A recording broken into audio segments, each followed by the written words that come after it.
En juillet 2007, Michel Serrault était assis tranquillement dans un vieux fauteuil en osier, surplombant le jardin enveloppé de brume de sa maison normande. La faible lumière du soleil couchant illuminait son visage marqué par le temps, un visage qui avait jadis captivé des millions de personnes par son rire communicatif. Mais derrière la façade d'un roi de la comédie, aux plus de 150 films cultes, se cachait une tristesse inexplicable, un poids invisible, lourd comme du plomb. À 60 ans, l'homme qui avait incarné avec brio Albion, dans La cage aux folles, semblait désormais prisonnier de la tragédie la plus silencieuse de sa vie. Une douleur indicible qui le rongeait, laissant planer le doute sur ce qui se cachait réellement derrière ses yeux intelligents et spirituels, désormais empreints de lassitude et de scepticisme. La tristesse de Michel ne provenait pas seulement du cancer qui le dévorait ou du poids d'une gloire déclinante. Cela prend la forme de regrets tardifs pour des souvenirs refoulés, d'une profonde solitude née de son besoin constant de masquer un gouffre de perte par le rire. Il vit désormais dans un silence pesant, dans une maison désertée par ses proches, où chaque craquement du parquet semble raviver un secret intime ou une crise de nerfs qu'il a habilement dissimulé sous le masque d'un comédien optimiste et plein d'humour. Il y a en lui une mélancolie liée à la mort prématurée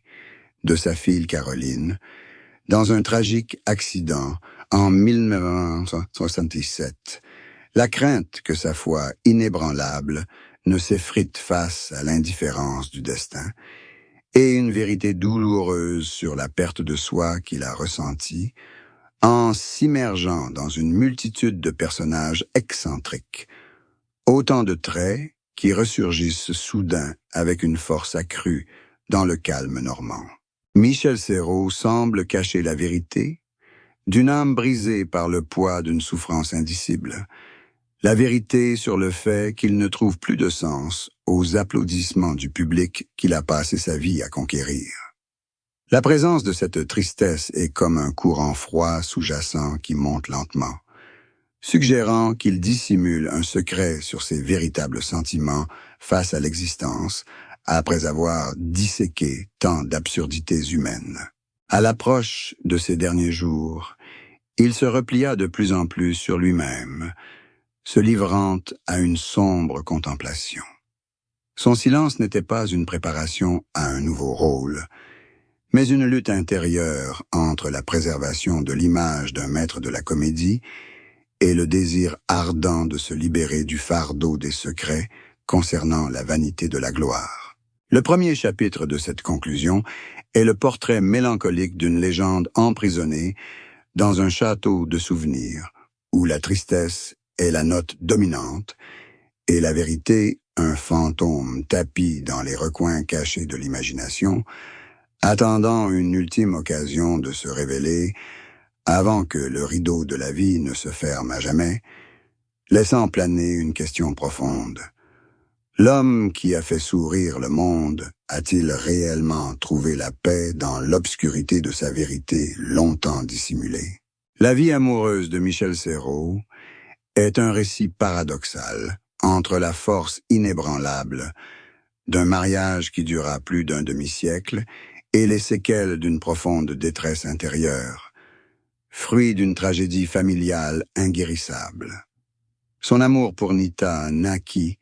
dans ses années de misère, sur les scènes des cabarets où il la rencontra, la femme qui devint son unique refuge et le pilier de sa brillante carrière. Pourtant, ce lien profond fut à l'origine d'une souffrance irréparable lorsque le destin s'acharna sur lui. La détresse de Michel ne fut pas due à des liaisons scandaleuses ni à des disputes conjugales, mais à l'effondrement de sa foi en la justice de la vie, lorsque sa fille aînée Caroline, mourut sous leurs yeux, laissant un vide immense en lui que ni l'amour ni la gloire ne purent combler. Il confia dans un silence douloureux que vivre avec un homme qui, comme lui, devait toujours jouer le rôle du comique était une épreuve cruelle pour Nita, car il ramenait fréquemment la noirceur et la mélancolie de ces transformations dans leur foyer, faisant de leur maison un théâtre de douleurs silencieuses. La dépression s'est accentuée après la mort de sa fille, le coupant du monde réel. Sur scène, il se sentait comme un imposteur, faisant rire le public alors que son cœur saignait. Pendant des années, Michel a été tourmenté par son dévouement à sa famille et son désir ardent d'échapper à sa douleur, de se plonger entièrement dans l'univers de ces personnages excentriques. Le véritable effondrement a eu lieu lorsqu'il a réalisé qu'il n'était plus capable de goûter pleinement à la joie de son mariage. Chaque regard de sa femme lui rappelait leur enfant disparu, transformant leur amour en une chaîne de souffrances partagées. Les séquelles de l'accident de 1977 ressurgissent fréquemment dans les moments les plus calmes, lui rappelant son impuissance à protéger ceux qu'il aimait le plus. Michel Serrault se tient au milieu des ruines de ses espoirs de bonheur, réalisant que le prix du génie d'acteur est parfois la destruction de la capacité d'aimer purement, transformant son mariage en une forteresse solitaire où deux âmes, bien qu'unies, ressentent toujours un abîme de vide, laissant une douleur persistante d'un foyer parfait qu'il sait avoir perdu à jamais en cet après-midi fatidique, réduisant toute gloire ultérieure à de simples fragments fanés d'un rêve brisé. À 69 ans, la respiration devenue laborieuse et les projecteurs s'éteignant peu à peu, Michel Serrault livra des réflexions poignantes sur la tristesse qui l'habitait depuis près d'un siècle. Il parlait de cette tristesse non avec apitoiement, mais avec la lucidité implacable de celui qui avait percé à jour les illusions comiques et même les dogmes religieux qu'il vénérait.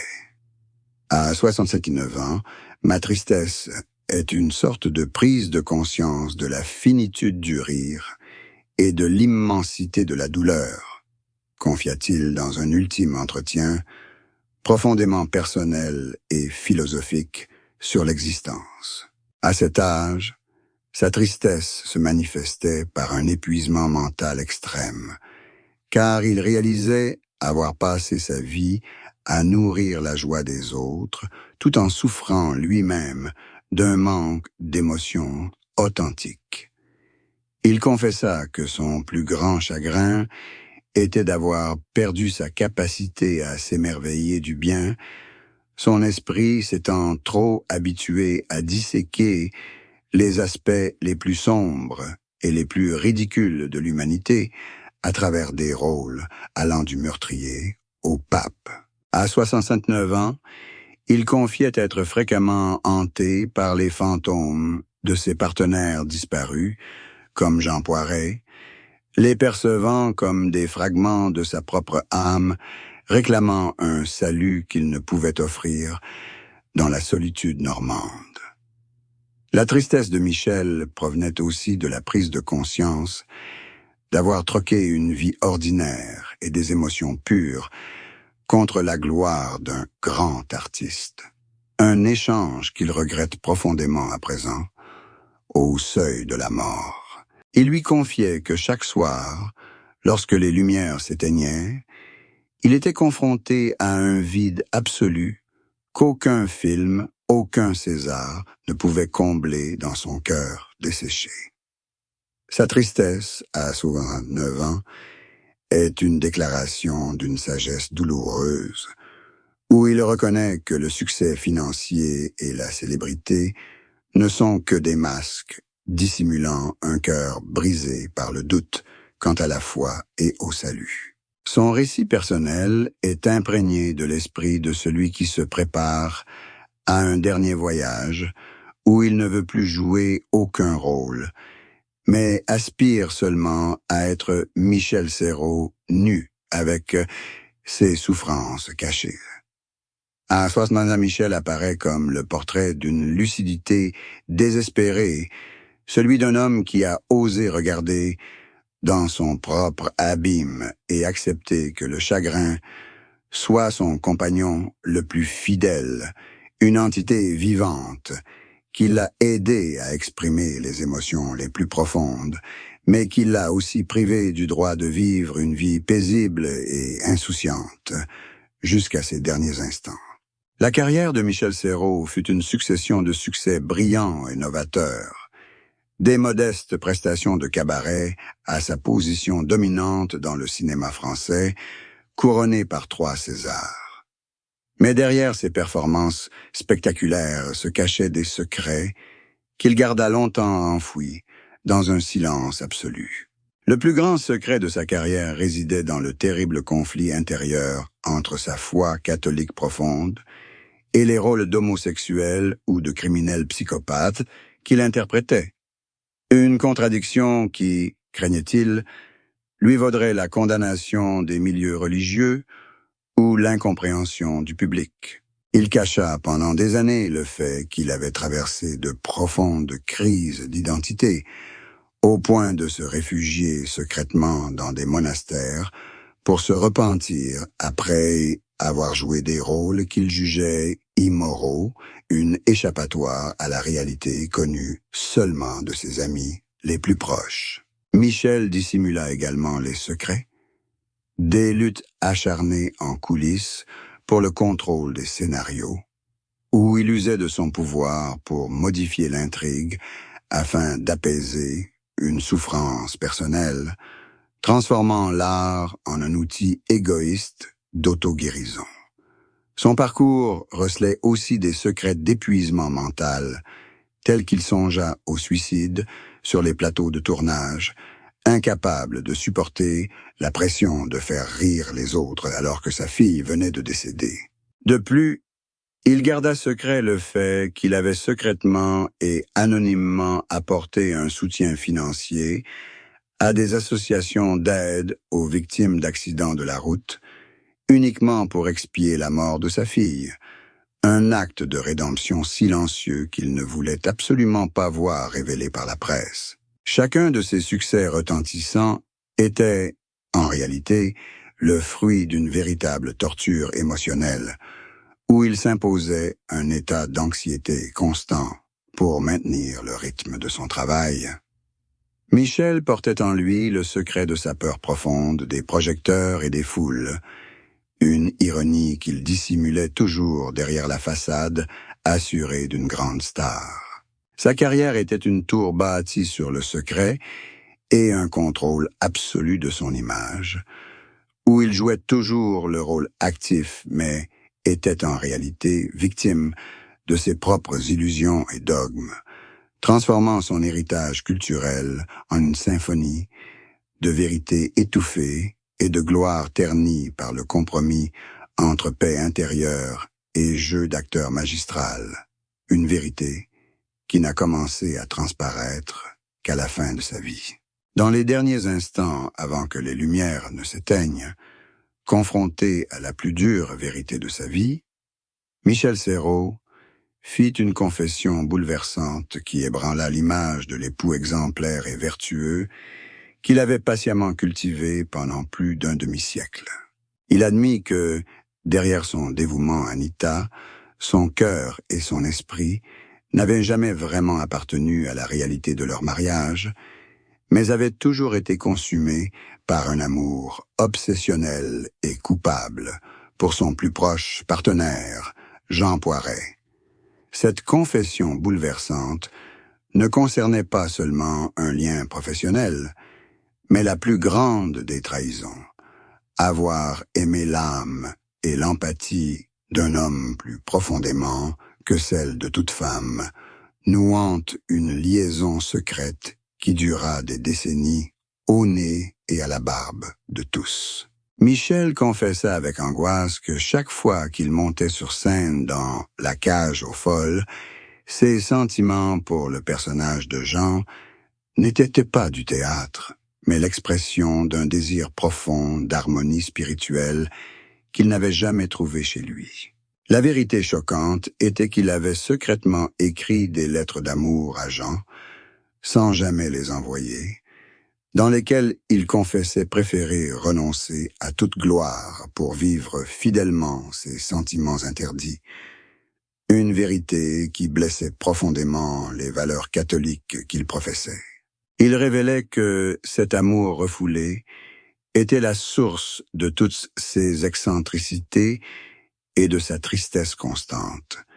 car il savait vivre le plus grand des mensonges au nom de la morale sociale. Cette confession révèle aussi qu'après la mort de Jean Poiret, Michel sombra dans une telle dépression qu'il fit construire en secret une pièce remplie de souvenirs de son ami pour vivre chaque nuit avec le fantôme de cet amour, une fuite pathologique de la réalité dont Nita ignorait tout. La vérité de cet amour perverti et de cette trahison mentale a donné à l'héritage personnel de Michel une teinte tragique et tourmentante, faisant de lui le plus grand des imposteurs, bâtissant sa gloire sur de faux sentiments, tandis que son cœur restait fidèle à une illusion qu'il ne pouvait révéler au grand jour. Cette confession explique sa froideur et son regard distant lors des moments de bonheur familial, révélant un cœur qui a choisi d'aimer une âme que la société de l'époque interdisait, laissant derrière lui une obsession sans fin pour une expiation qui ne serait jamais achevée avant son entrée dans le royaume éternel. Durant les derniers mois de sa vie à Honfleur, libéré du poids des secrets les plus choquants de sa vie amoureuse et de sa carrière, Michel Serrault parlait souvent d'un concept qu'il appelait le nouveau mariage. Une alliance non pas avec une autre femme, mais une réconciliation spirituelle absolue avec la vérité et avec son âme pécheresse devant Dieu. Après avoir confessé les sombres secrets de son amour intérieur et ses doutes sur la foi, Michel choisit d'épouser la vérité en quête du salut ultime pour son âme, usée par ses masques. Il confiait que ce nouveau mariage lui avait procuré une liberté qu'il n'avait jamais connue au sommet de sa gloire, où il n'avait plus à feindre le bonheur ni à jouer les comédiens insensibles. J'ai épousé la vérité sur ma lâcheté et mon amour interdit. Et ce fut la relation la plus durable que j'ai eue avant de rencontrer Dieu, disait-il avec la puissante sérénité de celui qui s'était affranchi de toutes les chaînes du monde. Michel a raconté comment il avait appris à vivre avec les fantômes de Jean Poiret et de Caroline, au lieu de tenter de les chasser par le rire ou des prières vaines, les considérant comme une part indissociable de son être créatif. Ce nouveau mariage est pour Michel Serrault un chemin de salut spirituel,